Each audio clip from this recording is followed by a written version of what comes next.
Example के तौर पे एक एग्जाम्पल यहाँ कंसिडर करते हैं। तो मेरे साथ ये एग्जाम्पल आप you can note down this example here.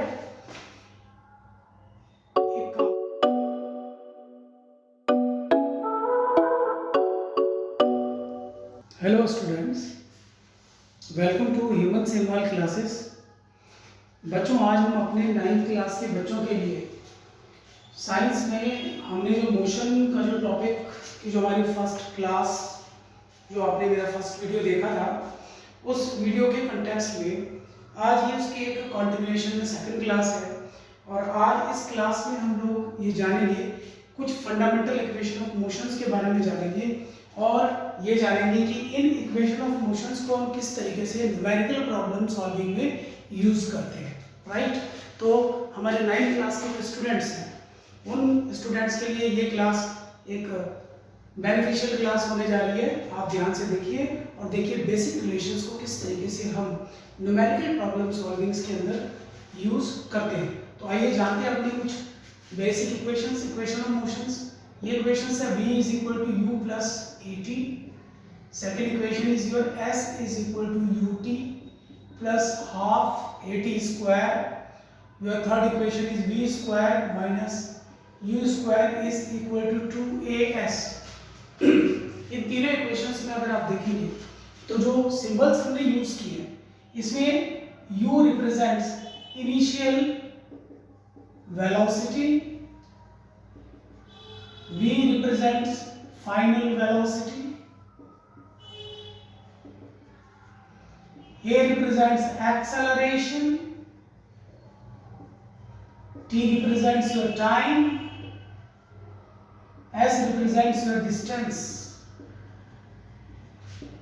तो जितने भी सिंबल हमने इन इक्वेशंस में यूज किए हैं, इन सिंबल्स के जो मीनिंग्स हैं वो मैंने आपको सामने डिस्प्ले किए हैं। वो क्या रिप्रेजेंट करते हैं?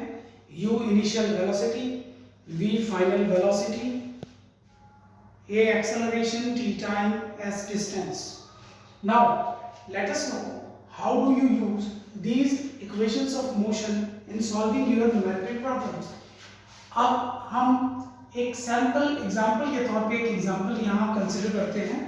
तो मेरे साथ ये एग्जांपल आप you can note down this example here. A car starts from rest and attains a velocity 20 meter per second in 10 seconds. Find its acceleration. Find acceleration of the car।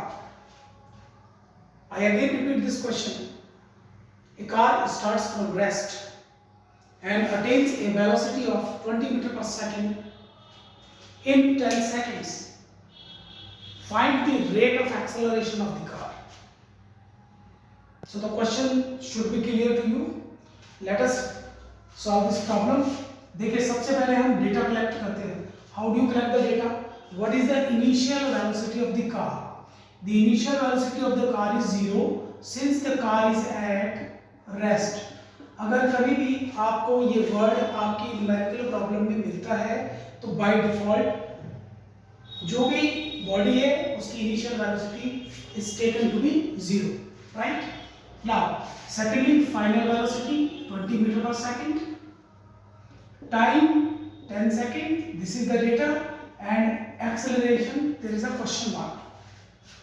तो जब ये डेटा आपको मिलता है तो इस data को देख के simply you can easily note this is the relation that relates all the 4 parameters v equal to u plus at। ये सिंपल रिलेशन हम लोग अप्लाई करेंगे और इस रिलेशन को अप्लाई करके अपना डेटा जो है इस रिलेशन में फीड कीजिए एंड उसके accordingly as per your calculation you find the rate of acceleration that comes out to be 2 metre पर second square in this case. तो बच्चों, this is a very simple problem और आपने इस एक क्लास में कुछ इक्वेशन ऑफ मोशंस के बारे में जाना। अपार्ट फ्रॉम दैट आपने ये देखा कि उनमें एक सिंपल इक्वेशन ऑफ मोशन किस तरीके से हमने इम्प्लीमेंट की अपनी न्यूमेरिकल प्रॉब्लम को सॉल्व करने के लिए, और आई होप ये प्रॉब्लम आपको समझ आ गई होगी। ऐसी कुछ और प्रॉब्लम्स हम लोग डिस्कस करेंगे अपनी आने वाली क्लासेस में बच्चों। Till then, good bye.